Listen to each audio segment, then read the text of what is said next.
Welcome to செல்வி சமையல். இன்னைக்கு செல்வி சமையலில் நம்ம ஒரு சூப்பரான சுவையில் ரொம்ப ரொம்ப சூப்பராக இருக்குங்க. அந்த சுவையில் இட்லி பொடி எப்படி செய்கிறதுன்னு பார்க்க போகிறோங்க. இட்லி தோசை செம்மையாக இருக்குங்க. இந்த மாதிரி ஒரு முறை நீங்கள் இட்லி பொடி அரைச்சி பாருங்கள். இந்த அளவுகளோட செம்மையாக இருக்கும், சூப்பராக இருக்குங்க. வாங்க இப்போ நம்ம இட்லி பொடி செய்ய என்னென்ன பொருட்கள் தேவை, அதை எப்படி நம்ம பக்குவமாக வறுத்துட்டு செய்யணும்னு பார்ப்போம். அதுக்கு நான் இன்றைக்கி அரை கப் அளவுக்கு தோல் இல்லாத உளுந்து எடுத்துருக்கேங்க. நீங்கள் தோல் இருக்கிற உளுந்து வேணாலும் எடுத்துக்கலாம். அரை கப் எடுத்துருக்கேங்க.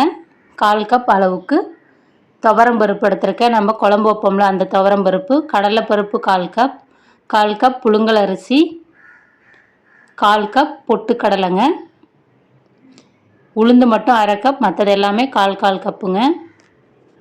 கருவேப்பிலை இலைகள் நல்லா தாராளமாக ஒரு கைப்பிடி அளவு எடுத்துக்கோங்க. நான் ஃப்ரெஷ்ஷான கருவேப்பிலை எடுத்துருக்கேங்க, வறுத்துக்குவேன்.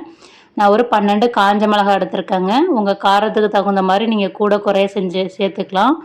1 டேபிள் ஸ்பூன் ஜீரகம், 1 டேபிள் ஸ்பூன் மிளகு, சுவைக்கேற்ப உப்பு, பெருங்காயத்தூள் 1 டீஸ்பூனுங்க. வாங்க இப்போ நம்ம இட்லி பொடி செய்கிறதுக்கு ஒரு சில பொருட்கள் எல்லாம் நம்ம வறுக்கணுங்க.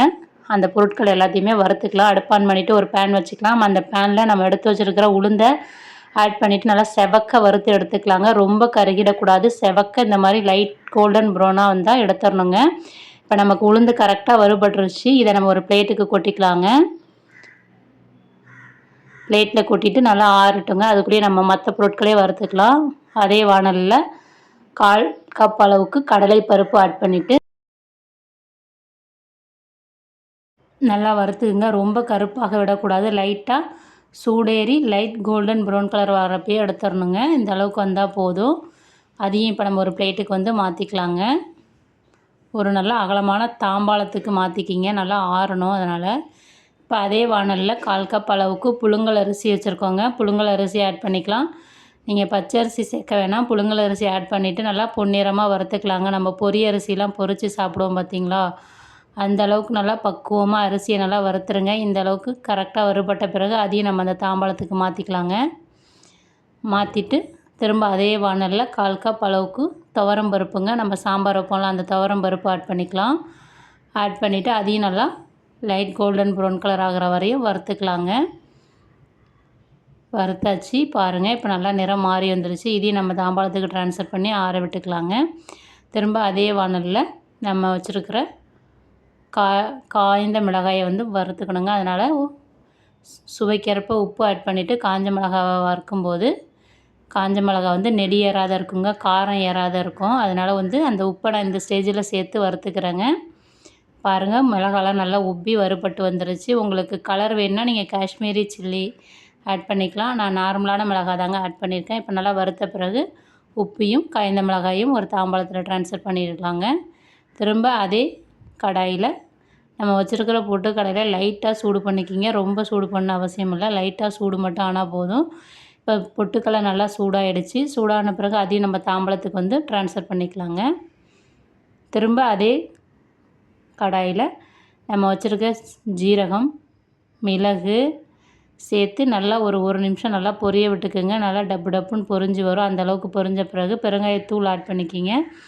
இந்த ஸ்டேஜில் நீங்கள் கட்டி பெருங்காயம் ஆட் பண்ணுற வந்தால் தனியாக எண்ணெய் விட்டு சின்ன சின்ன பீஸாக கட் பண்ணி வறுத்துட்டு ஆட் பண்ணிக்கலாங்க.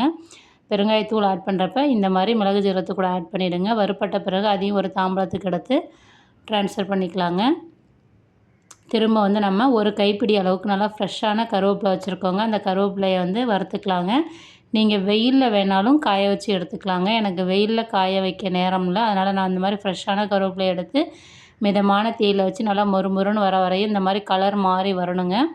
வந்த உடனே நம்ம எடுத்து ஒரு பிளேட்டுக்கு ட்ரான்ஸ்ஃபர் பண்ணிக்கலாம். அதை ஆறுனதுக்கு அப்புறமா நான் உடச்சி காமிக்கிறேன் பாருங்கள். நல்லா உடையும். சூடாக இருக்கிறப்ப உடையாதுங்க இந்த கருவேப்பிலை. இப்போ பாருங்கள் நல்லா ஆறிடுச்சு.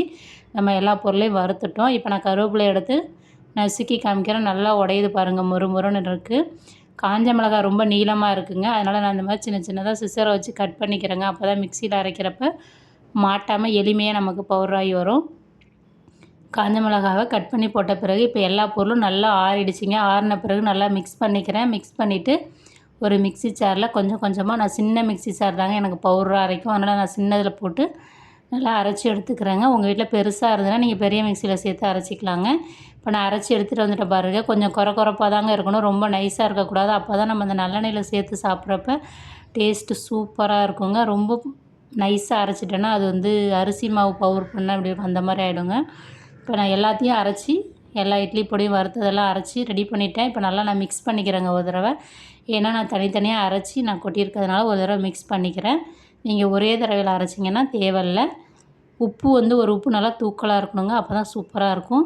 இப்போ நமக்கு சூப்பரான இட்லி பொடி வந்து தயாராகிடுச்சிங்க. இதை ஒரு பிளேட்டுக்கு ட்ரான்ஸ்ஃபர் பண்ணிவிட்டு இந்த மாதிரி நடுப்புற குழி மாதிரி பறிச்சுட்டு இடையில நல்லெண்ணெய் ஊற்றிக்கிங்க. நல்லெண்ணெய் தாங்க சூப்பராக இருக்கும். நல்லெண்ணெய் ஊற்றிட்டு நல்லா மிக்ஸ் பண்ணுங்கள். மிக்ஸ் பண்ணிவிட்டு உங்கள் வீட்டில் இட்லி, பெரிய இட்லியாக இருந்தாலும் சரி, மினி இட்லியாக இருந்தாலும் சரி, தோசை, மினி தோசை, பெரிய தோசை எல்லாத்துக்குமே செம்மையாக இருக்குங்க. இன்ஸ்டண்ட்டாக நீங்கள் வந்து இட்லி பொடி ரெடி பண்ணிக்கலாம். இந்த இட்லி பொடி இருந்ததுன்னா உங்களுக்கு இட்லி தோசை இருந்தாலே போதும், சட்னி சாம்பார் வைக்கணும்னு அவசியம் இல்லைங்க. அந்தளவுக்கு சூப்பராக நமக்கு ஹெல்ப்ஃபுல்லாக இருக்குங்க. இப்போ பாருங்கள், நான் நல்லா டிப் பண்ணிட்டேன். இந்த மாதிரி டிப் பண்ணிவிட்டு நீங்கள் சாப்பிட்றப்ப அவ்வளோ ஒரு சூப்பராக இருக்குங்க இந்த இட்லி பொடி. இதே மாதிரி நீங்களும் ரொம்ப ரொம்ப சுவையான இட்லி பொடியை மிஸ் பண்ணாத அரைச்சி சாப்பிட்டு பார்த்துட்டு எப்படி இருந்ததுன்னு சொல்லுங்கள். நம்ம சேனலை லைக் பண்ணுங்கள், ஷேர் பண்ணுங்கள், சப்ஸ்கிரைப் பண்ணுங்கள், கமெண்ட் பண்ணுங்கள். Thank you very much. நெக்ஸ்ட் வீடியோவில் பார்ப்போம்.